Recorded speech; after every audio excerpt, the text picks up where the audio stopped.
મિત્રો થોડુંક વધારે જેમ કે અહીંયા આપણી પાસે આ વર્તુળ છે અને ધારો કે આ બધું જો આપણે ક્ષેત્રફળ જોતું હોય તો તમને ખબર જ છે કે એ કેટલું છે પાઈ આર સ્ક્વેર.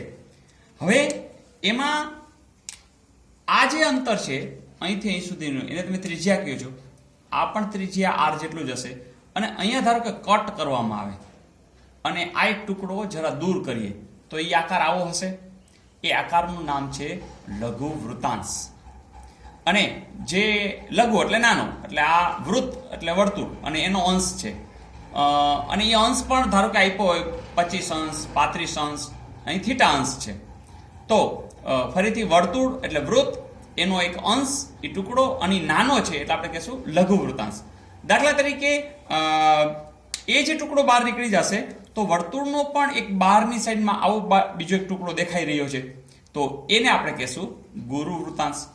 ફરીથી જ્યારે તમે બે આવી ત્રિજ્યાથી કટિંગ કરો છો ત્યારે જે ખૂણો રચાય છે એ થીટા હોય તો એક આ થીટાંશનો લઘુ વૃતાંશ પણ રચાય છે અને એ જ થીટાંશનો અહીંયા ગુરુ વૃતાંશ પણ રચાય છે. મિત્રો તમારે એનું જો ક્ષેત્રફળ શોધવું હોય તો સાવ સહેલું, કેમ કે તમે એમને કલ્પના કરીને પણ વિચારી શકો કે જેમ કે અહીંથી સ્ટાર્ટ કરો, આટલો જે ખૂણો છે એ 90 અંશ હોય, અહીંથી અહીં સુધીનો 90 હોય, આ પણ 90 હોય અને આ પણ કેટલો હોય 90, એટલે કે ટોટલ અહીંથી અહીં સુધીનો 360 અંશ રચાતો હોય. બરાબર છે.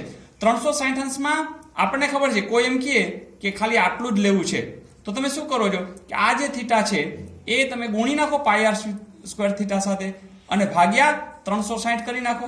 એટલે કે જો આ થીટા 90 હશે તો 90 અહીંયા આપણે લઈ લેશું તો કેટલા આવશે પાઈ આર સ્ક્વેર ના છેદમાં 4. તમે જાણો છો કે આખું વર્તુળ હોય તો એનો આ ચોથો ભાગ છે. એટલે આપણે શું કામ કરશું કે લઘુ વૃતાંશનું ક્ષેત્રફળ શોધવું હોય તો તમે પાઈ આર સ્ક્વેર તો બરાબર જાણો જ છો, માત્ર એની સાથે થીટા ગુણશો ભાગ્યા 360 કરીશો. થીટા જેવડો મોટો હશે એ પ્રમાણે પાઈ આર સ્ક્વેરના આધારે એટલું ગુણાતું જશે અને એ એટલો લઘુ વૃતાંશનું માપ છે મોટું આવતું જશે.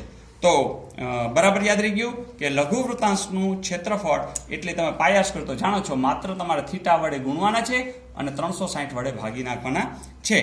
કોઈ પૂછે ગુરુ વૃતાંશ, કઈ વાંધો નહીં, જો તમે આ જાણતા હો તો તમે આખા વર્તુળમાં જે ક્ષેત્રફળ છે એમાંથી એટલું બાદ કરી નાખો. એટલે કે જો તમારે ગુરુ વૃતાંશનું શોધવું હોય તો તમે શું કરી શકો કે પાઈ આર સ્ક્વેર ઓછા પાઈ આર સ્ક્વેર લાખે આખું એમાંથી આટલું બાદ કરો એટલે કે પાઈ આર સ્ક્વેર થીટા છેદમાં 360 અંશ. એટલે કે ગુરુ વૃતાંશ શોધવું હોય તો વર્તુળનું કુલ જે ક્ષેત્રફળ છે એમાંથી લઘુ વૃતાંશનું જો તમે બાદ કરી નાખો તો તમને મળી જાય. તો ઓકે.